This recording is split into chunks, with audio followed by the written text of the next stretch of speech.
Le deuxième principe, hyper important également, c'est à côté de nos paroles, nous devons faire attention à notre attitude.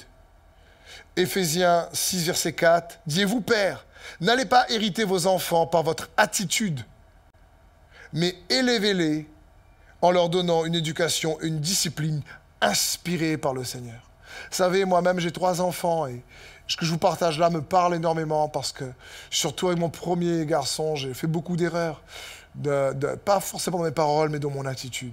Et je me rendais compte que parfois, en le reprenant pour peut-être une erreur qui n'est pas en plus un péché, parce qu'il faut faire une différence entre quand l'enfant commet un péché et qu'elle fait juste une erreur, mais notre attitude dans laquelle on va le reprendre est aussi un langage, et aussi un comportement. Et nous pouvons peut-être ne pas dire des paroles blessantes, mais avoir une attitude extrêmement colérique, par exemple, qui produit une peur et qui vient affecter son identité. Il nous faut, au contraire, nous dit Éphésiens 4,15, au contraire, dites-vous la vérité avec amour. C'est alors que vous grandirez. Waouh!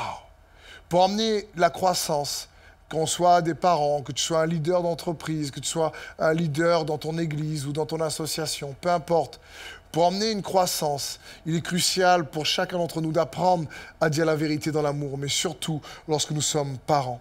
L'attitude, comme dit cet homme de Dieu qui s'appelle John Maxwell, est révélatrice de notre état d'esprit.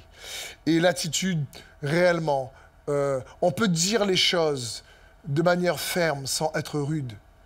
Et il nous faut apprendre à reprendre avec une attitude aimante. Ce n'est jamais facile et c'est toujours en opposition à la chair pour chacun d'entre nous. Mais il est bon que nous puissions au moins le partager afin que nous puissions également nous encourager les uns les autres. Et nous ferons des erreurs, mais il est bon de tendre vers cela de plus en plus. Pour ma part, j'ai encore beaucoup de progrès, mais j'étais quelqu'un d'assez colérique avant de connaître le Seigneur.